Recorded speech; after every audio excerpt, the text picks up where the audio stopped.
మనం మొన్న వారం చెప్పుకున్నాం, ఈ పరంపర అంతా చెప్పుకున్నాం. ఈ భాగవతం పుట్టడానికి కారణం ఎవరు? పరీక్షిత్ మహారాజు. రాముడు దుఃఖపడితే పుట్టింది యోగ వాసిష్టము. రాముడు దుఃఖపడి ఆ వశిష్ఠునితో నాకు ఈ రాజ్యం వద్దు, ఇదేమొద్దు, నాకు చాలు, మీ యొక్క గురుపాద సేవ చేసుకుంటూ నీతో పాటు నేను ఉంటా అంటే, అప్పుడు నాయన నువ్వు చేయవలసిన కర్తవ్యం వేరే ఉంది అని దర్శనం చెప్పితే దాని పేరు యోగ వాసిష్టం. తర్వాత అర్జునుడు ఏడ్చిండు, నాకు ఈ రాజ్యం వద్దు, ఇదేమొద్దు, కాంక్షే విజయం కృష్ణ అని చెబుతూ ఉంటే, నాయన నువ్వు పుట్టిన విషయం వేరు, అదంతా వేరు అని చెప్పితే అప్పుడు భగవద్గీత పుట్టింది. అందరూ ఏడిస్తే పుట్టిన గీతలు రాతలన్నీ మార్చిపోయినాయి.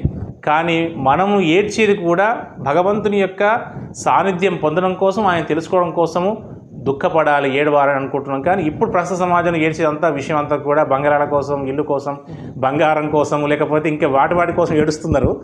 కాబట్టి వాటి వల్ల చరిత్రలు ఎప్పుడు మనకు రాయబడవు మన పేరు మీద ఎప్పుడు కూడా. అది ఒక విషయం. అయితే ఇక్కడ పరీక్షిత్ మహారాజు ఎలా చనిపోయిండు అన్న కథకు దీనికి సంబంధం ఉందన్నమాట. ఈ వైశంపాయనకు సంబంధం ఉందన్నమాట. పరీక్షిత్ మహారాజు ఒక మృత సర్పాన్ని ఒక ఋషి మెడలో విసిరితే ఆ పాము చేతనే ఆయన కొడుకు, ఆ యొక్క ఋషి కొడుకు శపిస్తే, ఎవడైతే మా తండ్రి గారి మెడలో ఈ మృత సర్పాన్ని వేసిండో ఆ సర్పమే వాడిని సంపుగాక, అంటే ఆ సర్పమో ఓ సర్పం చేతను అన్నది అర్థం. చంపాలని చెప్పితే ఆ వారం లోపల చావాలని పెట్టింది ఆయన శాపం. ఆయన ఋషి చెప్పితే వారం లోపల చనిపోతున్న సంగతి ఈయన తెలిసింది. ఎవరికి తెలిసింది? పరీక్షిత్ మహారాజు. పరీక్షిత్ మహారాజు పేరు ఎట్లా వచ్చింది అంటే, ఉత్తర గర్భంలో ఉన్నప్పుడు అశ్వత్థామ వేసినటువంటి బ్రహ్మాస్త్రం పోయి లోపల ఆ పిండాన్ని కదిలిస్తుంది. లోపల చేస్తే ఆ కృష్ణ పరమాత్మ ఏం చెప్పిందంటే, ఇంత నా పుట్టిన నాటి నుండి ఈనాటి వరకు నేను చేసిన ఏతే పుణ్యమో భాగ్యం ఉందో ఈ పిండాన్ని రక్షించుగా, కానీ ఆ పుణ్యం అంతా దారబోసిండు. కాబట్టి ఆ బాణం కూడా తెచ్చుకోవాల్సిన పరిస్థితి వచ్చింది కృష్ణ పరమాత్మ. లేకపోతే ఆ బాణం చావాల్సిన అవసరం లేదు. కాబట్టి పుణ్యమంతాడికి వచ్చిపోయా.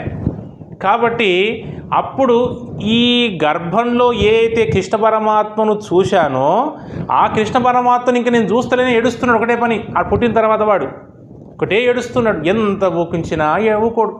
ఎప్పుడైతే కృష్ణ పరమాత్మ వచ్చి ఆయనకు అవుపోయాడో ఏడు పాపేశాడు. అమ్మ వీని లోపల ఇంత పరీక్ష ఉందా, ఈయన పేరు పరీక్షిత్ మహారాజ్ అని ఆ పరీక్షిత్ మహారాజుగా పరీక్షించింది. కాబట్టి పరీక్షిత్ మహారాజు అని పేరుతోటి ఆయనకు వచ్చింది. ఆయన కొడుకు పేరు జనమేజయ మహారాజు. ఆ తర్వాత ఈయన 7 రోజులకు చనిపోతాడు. కాబట్టి నేను ఉట్టిగా ఇంత పెద్ద వంశంలో పుట్టిన మా తండ్రులు ఎంత పెద్ద గొప్పవాళ్ళు, ఎక్కడి నుంచి వచ్చింది, మాది వ్యాసు నుంచి వచ్చింది ఈ పరంపర, మేము ఉట్టిగా చచ్చిపోతే అర్థం పరమార్థం లేకుండా అయిపోతుంది అని చెప్పేసినప్పుడు, అప్పుడు ఏం చేయాలి నేను ఎట్లా జీవితం ఇట్లా ఇంత అన్యాయం అయిపోతుంటుంది, మానవ జన్మ వ్యర్థమైపోతుంటుంది బాధపడుతుంటుంటే, అప్పుడు ఒక ఆవు పాలు పితికితే ఎంతసేపు పడుతుంది అందాక చెప్పగలుగుతారా? ఆవు పాలు పితికిన టైం ఎంత పడుతుంది? ఒక 5 నిమిషాలు 10 నిమిషాలు, అంతకంటే ఎక్కువ ఒక చోట ఉండినటువంటి శుక మహర్షి వ్యాసుని కొడుకు. అట్టి శుక మహర్షి 7 రాత్రులు 7 పగళ్ళు పరీక్షిత్ మహారాజు కోసము భాగవతాన్ని బోధించిండు. 7 రాత్రులు 7 పగళ్ళు. ఎంతసేపు ఉంటాయని సహజంగా ఉండాలనుకుంటే జరసేపు 10 నిమిషాల సేపు కంటే ఎక్కువ ఉండాల్సిన మనిషి అంత 7 రోజులు 7 రాత్రులు అనంటే ఆ వచ్చిన వ్యక్తి యొక్క ఆతృత చూసి, జిజ్ఞాసను చూసి మాత్రం ఆయన ఆ విధంగా 7 రోజులు చెప్పిందంటే అప్పుడే ఈ భాగవతం బయటకు వచ్చింది.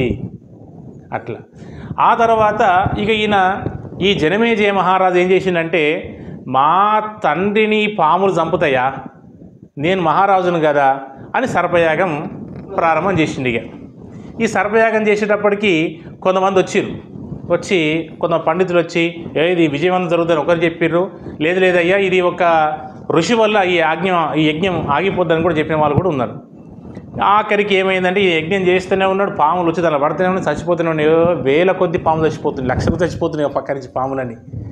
చచ్చిపోతుంటుంటే మనం ఒకటి గుర్తుపెట్టుకోవాలి, ఇహము అంటే ఈ భూమిని పుట్టినప్పుడు దానికి ఏమైనా ఆ యజ్ఞం ఉపయోగపడాలి. పరము అంటే చచ్చిపోయిన తర్వాత చేసిన పుణ్యం అక్కర రావాలి. లేకపోతే లోకోపకారం అంటే నేను యజ్ఞం చేయడం వల్ల ఇతరులకు ఏమైనా ఉపయోగం కలిగిందా అని అనడం కోసమన్నా ఉపయోగపడాలి. ఇది ఇహమైన పరమైన నీ కోసమే కదా. ఉండంగా బాగుపడతావా, పోయినాకేమన్నా మోక్షానికి శ్రీకారం అవుద్దా అని ఒక మాట. లోపకారం అంటే మంచి వర్షం పడాలనో, మంచి పాడి ఉండాలనో, మంచి ఇంకా ఇతర ఉంటాయి కదా, మంచి సంతానం. ఎవరు అయిన దశరథ మహారాజు యజ్ఞం చేసిండు రాముడు పుట్టాలని, అది ఎంత మంచి మాట కదా. అట్లా ఈయన జనమేజయ మహారాజు యొక్క యజ్ఞంలో ఏమైనా మంచి లోకోపకారం కానీ ఇహలోక పరలోకం కానీ ఉన్నాయా? ఒక్కటి కూడా లేదు. దీంట్లో ఆలోచిస్తే ఒక్కటి కూడా లేదు. అయితే ఉదంకుడు అనే ఒకడు ఉన్నాడు, ఈయనకు ఒక పరిచయస్తుడు. ఈ ఉదంకుడు వచ్చి, మీ నాయన చంపింది ఆ సర్పంరా, నువ్వు యజ్ఞం చేయాల్సిందే, వాడి అంతు చూడవలసిందే అన్నాడు. అంతులు చూస్తానికి పోతే మనమే అంతమైతే మన సంగతి గుర్తుపెట్టుకోవాలి. ఎవరి అంతులు ఎవరు చూసినోడు పరమాత్మ చూస్తాడు తప్ప మనము ఈయన అంతు చూస్తాము ఆయన అంతు చూస్తామంటే అంతులు చూసేది ఏమి ఉండదు ఆడ. మనము పరమాత్మ యొక్క బాధ్యత స్వీకరిస్తాడు, అది మనం కర్మ చేసుకుంటూ పోవాలి. కర్మణ్యేవాధికారస్తే మా ఫలేషు కదాచన అని గీత చెప్పినట్టుగా ఆయన పోవాలి. లేదు యజ్ఞం స్టార్ట్ చేసిండు, పాములు చచ్చిపోతున్నాయి.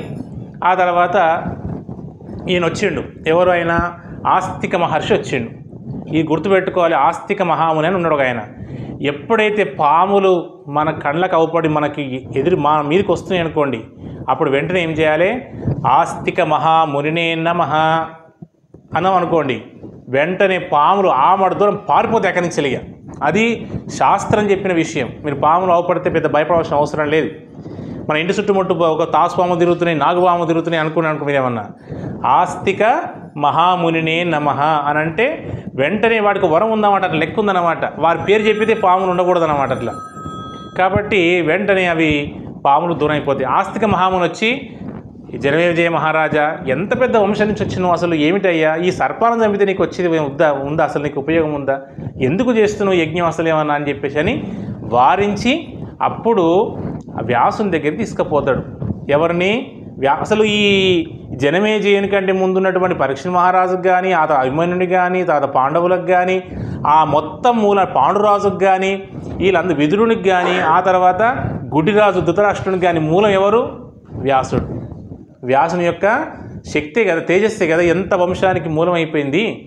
కాబట్టి మనం వ్యాసుని దగ్గర పోదాం, ఆయన అయితే ఉన్నాడుగా అక్కడ అని ఆ వ్యాసుని దగ్గర తీసుకపోతే ఆయన ఏం చేసిందంటే, జనమేజయ మహారాజు అంటున్నాడు, స్వామి ఎంత మూల పురుషుడవు నువ్వు, నిజంగా నిన్నొక్క మాటను అడిగినవా ఈ చేయాలన్నా వద్దా అని కూడా అడగకుండా మేము ఇట్లా ఈ యజ్ఞం తలపెడితే చేస్తే ఎందుకు ఇంత నాకు ఇసంటి క్రౌర్యం ఎందుకు వచ్చే, ఈ అహంకారం ఎందుకు వచ్చే, అసలు ఏం జరిగింది మహారాజా వ్యాస మహర్షి అని 2 చేతులు జోడించి పాదాల నమస్కారం చేసి ప్రార్థన చేసిండు. చేస్తే అప్పుడు ఆయన ఏం చేసిండంటే ఒక్కసారి ఇలా చూసిండు, అక్కడ వైశంపాయనుడు ఉన్నాడు. ఇక్కడ వ్యాసుల వారు 1,00,000 శ్లోకాలు రాసిపెట్టిండు ఆ పక్కన, అందరికీ బోధించండి. ఇప్పుడు నేను చెప్పిన జైమినికి, సుమంతునికి, వైశంపాయనునికి, ఇలా పౌష్యుడు అని కొన్ని పేర్లు ఉన్నాయి, అట్లా అందరికి చెప్పిండు. చెప్పిన తర్వాత, నాయన నువ్వు మా వంశస్థుడు కదా, నువ్వు కూర్చో, నువ్వు రాజు కదా కూర్చో, నేను చెప్తా పడని ఈయన వ్యాసుడు ఏం చెప్పలేదు. ఇటు వైశంపాయనుడు ఈ పక్కన ఉన్నాడు, వైశంపాయను చూసిండు. వైశంపాయను నువ్వు చెప్పు అన్నాడు. ఈ కథ గురువు చెప్పింది, నేను చెప్పిన పాఠం ఇప్పుడు రేపు పొద్దుగాల నేను మళ్ళీ ఒకరు పట్టుకొచ్చిన అనుకో, నహరి పంతులు ఉన్నానుకోండి, ఈ పక్కన ఇంకో వీరకుడు అనుకోండి, ఋషి ఉన్నానుకోండి, చెప్పునైనా నేను కూర్చోబెడితే మీరు చెప్పగలగాలి. మళ్ళీ నేను చెప్పాను అనుకోండి, మళ్ళీ ఇంకో ఇప్పుడు వ్యాసుల వారి చరిత్ర వ్యవహార ప్రకారం అయితే లెక్క. కాబట్టి వ్యాసుల వారు ఏం చేసిండు, నాయన వైశంపాయన చెప్పు అన్నాడు. ఈయన లేచిండు, సాష్టాంగ 2 మొత్తం ఇట్లా పడుకొని వారి పాదాలు పట్టుకొని, నేను పలానా వైశంపాయని చాలా గ్రేట్, నేను మొత్తం అష్టదశ పురాణాలు విన్నా, మొత్తం ఇది విన్నా, ఈయన ఏం చెప్పలేదు, స్వామి మీ ఆజ్ఞ అన్నాడు. ఇక ప్రారంభం చేసేందుకు ఈ రాసినటువంటి ఏది 1,00,000 శ్లోకాలు ఉన్నాయో మహాభారతము, అది పుస్తకం లోపలనే ఉన్నాయి తప్ప బయటికి రాలేదు. ఈ వైశంపాయనుడు జనమేజయునికి చెప్పడం చేతనే ఆ గురు పరంపరగా బయటికి రావడం జరిగింది. అందులో అంతర్భాగమే ఈ శ్రీ విష్ణు సహస్రనామ స్తోత్రము. ఈ వైశంపాయనుడు అనే విషయానికి దీనికి ఇంత వ్యవహారం ఉంది. కానీ ఆయన ఈ జనమేజయ మహారాజు యజ్ఞం చేయడం ఏమిటి, సర్పయాగం చేయడం ఏంటి, అది దాంట్లో జరగడం ఏంది, ఆస్తిక మహర్షి వచ్చి చెప్పడం ఏంది, అందుకోసం మనం ఏం చేయాలంటే దీన్ని బట్టి నేర్చుకునే నీతి ఏమిటంటే, మనం అంత రక్త సంబంధమైన వ్యక్తులం ఉంటాం, చాలా దగ్గర వాళ్ళం ఉంటాం, చాలా ముఖ్యులం ఉంటాం, చిన్నప్పటి నుంచి కలిసి పెరిగిన వాళ్ళు ఉంటాం.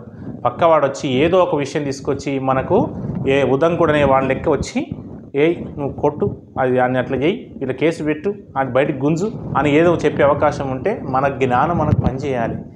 వ్యాసుల వారి లెక్క ఆ గురువుగారి దగ్గర పోయి, గురువుగారు గిట్లా అనిపిస్తుంది, గిట్ల అంటుండే ఈ విషయం ఎట్లా అంటావా అని చెప్పేసి మనం ఆడికి పోయి అడగాలి. ఆయన చెప్పితే ఆ విషయం బాగుంటుంటుంది. కానీ ఇట్లా ఇంత జరిగిన తర్వాత ఆ ప్రయత్నం చేస్తే పరీక్షణ్ మహారాజు అదే పరిస్థితి. నేను మహారాజును వేటకెళ్తే దూపైతే నీలిబడా ఈ ఋషి నా రాజ్యంలోనే ఉన్న వ్యక్తే కదా ఈయన, ఎందుకు ఇవ్వడా? ఆయన మొత్తం కళ్ళు మూసుకొని ఆయనకి ఏమి స్పర్శ లేకుండా ఆయన ఉన్నాడు, ఈయన నాకు ఇవ్వడా అని ఆయన పాము వేయటం వల్ల అట్లా జరిగేనా? ఈయన సర్పయాగం చేసి మళ్ళీ ఇట్లా చేసేనా? ప్రతి మనిషి కూడా మహాభారతం ఏం చెప్తుందంటే ప్రతిరోజు నువ్వు ఆత్మవిమర్శ చేసుకో, ప్రతిరోజు ఆత్మవిమర్శ చేసుకో. చేస్తే నీ యొక్క నువ్వు ఏం చేస్తున్నావో, నువ్వు ఏం జరుగుతుందో, ఏం వ్యవహారం అంతా కూడా తెలియజేసే వృత్తాంతం కోసమే ఈ వైశంపాయన ఉవాచ వచ్చి మనందరూ ఉద్ధరించింది. నేను ఈ కథా వృత్తాంతాన్ని మీకు బాగా అర్థమయ్యేటట్టు చెప్పగలగాలనే ప్రయత్నం కోసం నిజంగా మొదలు అనుకున్నా. నేను ఎక్కువసేపు ఇక్కడ టైం కేటాయించొద్దు, ముందుకు వెళ్ళిపోవాలనుకున్నా. కానీ నిజంగా ఏంటంటే దీంట్లో ఈ ఆస్తిక మహాముని పేరు రావడము, సర్ప బాధ నివృత్తి తొలగిపోతుంది ఒక విషయం, ఒకటి సర్పాలు కలలబడుతున్న, సర్పం వచ్చి కరుస్తున్నట్టు మీద పడుతున్నట్టు అనిపించిన, సర్పాలు మనకు ఎదురై పైకి ఎదురొస్తున్న, ఎన్ని రకాల విషయాలున్నా ఈ ఆస్తిక మహామునినే నమః అనే మంత్రం చెప్పితే, ఈ శ్లోకం చెప్పితే అది మనకు వెంటనే మనకు ఆ విషయం నుంచి మనకు బాధ తొలగిపోతుందన్నమాట అని చెబుతూ ఈనాటి విష్ణు సహస్రనామ స్తోత్రంలో ఈ వైశంపాయనుని యొక్క ఉవాచ అనే కార్యక్రమం ద్వారా ఈ విషయాన్ని చక్కగా విన్నాం. నేను మీకు అర్థమయ్యేటట్టుగా చెప్పానని భావిస్తూ ఈ కథలోకి మళ్ళా సహస్రనామ పారాయణ అభ్యాసంలోకి మనము ముందుకెళ్తున్నాం.